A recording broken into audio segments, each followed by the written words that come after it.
அச்சகத்துக்கு கொடுக்கின்ற பொழுது கொடுத்ததோடு நின்று விடாமல் அதை வாங்குகின்ற பொழுது சரியாக இருக்கிறதா என்று பார்த்து அது சரியான முறையில் இருக்கிறதா என்று சிந்தித்து இருக்கிறோம். அந்த நீங்க முதலைய வாங்கணும். அப்படி நீங்க வாங்காம போயிட்டீங்கன்னா அச்சடிப்பவர்களுக்கு மொழி அறிவு இருக்கா இல்லையெல்லாம் தெரியாது. வணக்கம். இந்த ஆசிரியர் என்ன சொல்றாரு அப்படின்னா, நீங்க ஏதாவது பேர் பலகை வைக்கணும், ஒரு பிளக்ஸ் போர்டு அடிக்கணும் அப்படின்னா அந்த அச்சகத்துல கொண்டு போய் கொடுக்கணும் அப்படின்னா சரியா இருக்கான்னு நீங்க பார்த்து கொண்டு போய் கொடுங்க அப்படிங்கிறாரு. ஏன்னா அங்க இருக்கவங்களுக்கு மொழி அறிவு இருக்கா எழுத்தறிவு இருக்கான்னு தெரியாது. அதனால நம்மளே கொடுக்க போறவங்க, அதாவது ஏழைய பாளைங்க, நம்மளே சரியா இருக்கா இல்லையான்னு பார்த்து கொடுக்கணுமா. ஏன்னா அங்க இருக்கவங்களுக்கு மொழி அறிவு இருக்கான்னு தெரியல அப்படிங்கிறாரு. இதை சொல்றதுக்கு உனக்கு வெக்கமா இல்ல? அந்த ஆசிரியர்கிட்ட கேட்க, இதை சொல்றதுக்கு உனக்கு வெக்கமா இல்லையா? நீ எல்லாம் ஆசிரியரா? நீங்களும் ஆசிரியரா எதுக்கு இருக்க? அவங்க என்ன புடுங்கக்கா இருக்காங்க? புடுங்கக்கா இருக்கியா நீங்களா?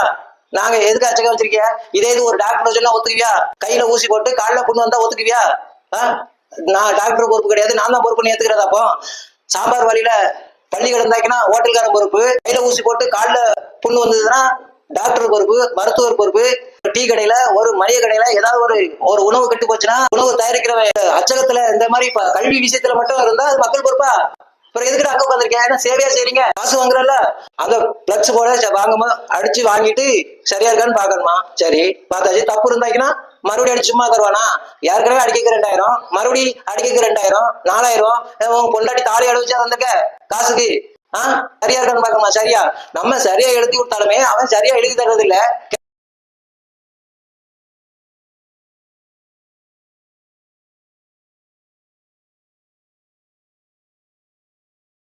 கேட்டாங்கன்னா இப்படிதான் வரும் அப்படிதான் வரும், நமக்கு பாடம் எடுக்கிறான்.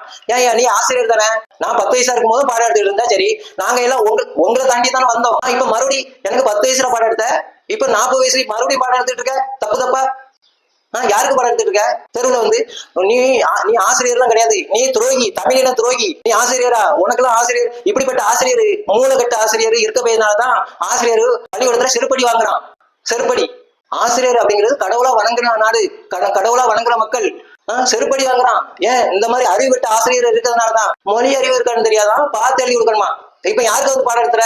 இப்போ ஒரு ஊர்ல ஒரு பேரூராட்சியில 1,00,000 கடை இருக்கும். நீ 1,00,000 கடையில போய் ஏறி விடுறிய, சந்து பொந்தெல்லாம் போய் அதை அடிச்சு கொடுக்குற கடை 4 தான் இருக்கும். அங்க போய் ஏறி விட வேண்டியதானே? அவன் ஏசில புழுன்னு இருக்கான், அவன்கிட்ட பேச முடியாது. ஆனா இங்க வந்து பேசுற ஏன் அவன் கடனை வாங்கி வச்சிருக்கான், அதனால அவன் பேச மாட்டான். அவன் அங்க இல்ல, காசை வாங்கிக்கிட்டு ஏசிக்கு மேல ஏசி போட்டு காலுக்கு மேல கால் போட்டு உட்காந்துருக்கான், அதனால அங்க போய் பேச முடியாது. நீ ஆம்பளையா? நீ ஆசிரியரா? நீ ஆசிரியரா? அவன் அந்த போர்டை வச்சு ஒரு பேருக்காக மட்டும்தான் வச்சிருக்கானே தவிர அதுல இருந்து எதுவும் சம்பாதிக்கிறது இல்ல. ஆனா நான் ஒரு செய்தித்தாள் தரேன், குறைஞ்சது 2000 பேர் இருக்கு. அந்த செய்தித்தாளை அடிச்சு உள்ளூர்ல வித்தது இல்லாம, உள்நாட்டுல வித்தது இல்லாம, உள் மாநிலத்துல வித்தது இல்லாம, வெளிநாட்டுல போய் விற்கிறான். ஒரு நாளைக்கு பல கோடி ரூபாய் சம்பாதிக்கான். அவன்கிட்ட போய் பேச முடியுமா? இல்ல அவன்கிட்ட போய் பேச முடியுமான்னு கேட்க. தெருவுல இருக்கிற மளிகை கடைக்காரன், சாதாரண மக்கள், பொதுமக்களை போய் பிடிச்சி ஏறி விடுற, அவன் அடித்து வச்சிருக்க படையில போய் ஏறி விடுற. நீ ஆம்பளையா? நீ ஆசிரியரா? நீலாம் ஆசிரியரை பாரு, ஆசிரியரை. சரி, நான் எழுத போறேன், அவனுக்கு படிப்பறிவு இருக்கான்னு தெரியாது. சரி, அப்ப வெளியே போய் சொல்லி எதுக்கு உட்காந்துருக்காங்க? அப்போ அதே மாதிரிதான் எனக்கு தீர்ப்பு வேணும். அப்போ எப்படி தீர்ப்பு கிடைக்கும்? அப்ப நீதிபதி வெளியே போய் சொல்லி, போலீஸ் வெளியே போய் சொல்லுங்க, மாவட்ட ஆட்சியாளர் அலுவலகத்துல கலெக்டர் வெளியே போய் சொல்லி, எதுக்குள்ள உட்காந்துருக்கேன்? முதலமைச்சர் வெளியே போய் சொல்லுங்க. அப்போ நாங்க தான் எங்களுக்கு எது தேவையோ அதை நாங்களே செஞ்சுக்கணும். அப்புறம் நீ எதுக்கு? நீதிமன்றத்துல நீதிபதி எதுக்கு? கலெக்டர் ஆபீஸ்ல கலெக்டர் எதுக்கு? முதலமைச்சர் அலுவலகத்துல முதலமைச்சர் எதுக்கு? புடுங்கக்கா இருக்கியா? புடுங்கக்கா இருக்கான்னு கேட்டேன். நாங்க கரெக்டா எழுதி கொடுக்கணும். நான் கரெக்டா எழுதி கொடுத்தாலுமே அவன் சரியா அடிச்சு தர்றது இல்ல. அவன் 4 பிள்ளைகளுக்கு முன்னாடி நம்ம அசிங்கமா பேசுறான். எல்லாரும் இப்படிதான் வாங்கிட்டு வரோம், உனக்கு மட்டும் என்ன வாழுதுன்னு கேட்டான். அது 4 பேர் 1,00,000 பேர்கிட்ட போய் ஏறி விடுற. பார்த்த இழிச்சவாய் மாதிரி கடைக்காரங்களாம் பார்த்தாங்கன்னா, மளிகை கடைக்காரங்களை பார்த்தா இழிச்சவாய் மாதிரி தான் உனக்கு. ஏறி விடுற ஒம்பாட்டுக்கு உன் இஷ்டத்துக்கு. எங்களுக்கு தேவையானது நான் பார்த்தேன்னா அப்புறம் நீ எதுக்கு? எனக்கு தெரியாது, எனக்கு மளிகை கடையில தெரியாது.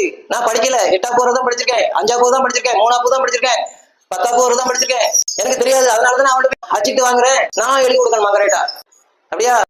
எனக்கு எழுத தெரியாது, எழுதி கொடுக்கறது நீ தானே ஒழுங்கு எழுதி தரணும். நான் கரெக்டா எழுதி கொடுக்கணும், அப்ப நீ எதுக்கு? நான் எது பண்ணி மதிக்கணும்? அப்ப மிருகம் தானே நீங்களாம். ஆசிரியர் வணக்கம்னா என்னன்னு கேட்டா தெரியாது, அம்மன்னா என்னன்னு கேட்டா தெரியாது, கல்வினா என்னன்னு கேட்டா எவ்வளவு தெரியாது. ஆசிரியர் தானே. இங்க இந்த 10 கேள்வியில ஏதாவது ஒரு கேள்விக்கு பதில் சொல்லிட்டு என்ன தூக்குல போடுங்க. நியமனத்தை நியமன் கூட்டலாம்னு பிரிச்ச ஆசாமி தானே நீ. நியமன் கூட்டலாமா? பைத்தியமா பிடிச்சிருக்கு. நியமனம் அப்படிங்கிறது எண்ணிய மனத்துல இருக்கிற இடைநிலை வார்த்தை, இடைநிலை சொல். நியமன் கூட்டலாம் நியமனம், வணக்கம் என்ன வணங்கு கூட்டலாம் வணக்கமா. இப்படிப்பட்ட ஆசிரியர் இருக்கிறதுனாலதான் பள்ளிக்கூடத்திலே கற்பழிப்பு நடக்குது. பள்ளிக்கூடத்துல வாத்தியார செருப்பு கத்தி அடிக்கிறான். ஆசிரியரை கடவுளா வணங்குற நாடு இது. ஆசிரியரை கடவுளா வணங்குற மக்கள் வாழ்ற நாடு. இந்த நாட்டுல என்ன பேசிட்டு இருக்க நீ? இங்க வந்து உட்காந்துட்டு அங்க அச்சிடுறவங்களுக்கு மொழி அறிவு இல்லாம இருந்திருக்கலாம். அதனால நீங்க சரியா எழுதி கொண்டு போங்கன்னு சொன்ன உனக்கு வெக்கமா இல்ல? உனக்கு வெக்கமா இல்ல? நீ ஆசிரியரா? டாக்டர்னா மட்டும் போலி டாக்டர் ஏன் பிடிச்சிட்டு வர? உணவுல விஷம் பள்ளி விழுந்து 40 பேர் செத்தாக்கினா எதுக்கு அந்த உணவத்தை வச்சு சீல் வைக்கிற? எதுக்கு சீல் வைக்கிற? எதுக்கு சீல் வைக்கிறேன்னு கேட்டேன்.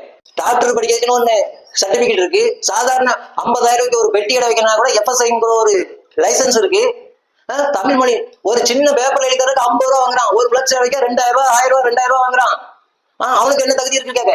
நான் மறுபடியும் சொல்றேன், ஏழைகள் தான், மளிகை கடைக்காரங்க தான், வியாபாரிகாரங்க தான், சாமானிய மக்கள் தான் தமிழை வளர்க்கணும்னா அந்த தமிழ் எங்களுக்கு தேவை கிடையாது.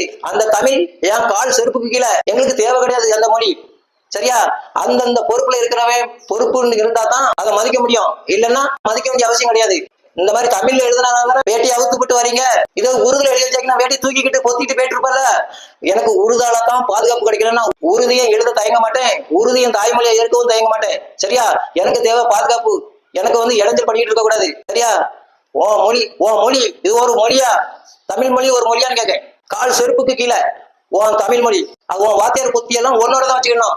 தெருவுல போய் மளிகை கடைக்காரன் போய் கடைக்காரங்கிட்ட போய் யார்ட்டையாவது போய் கேட்ட பாத்துக்க.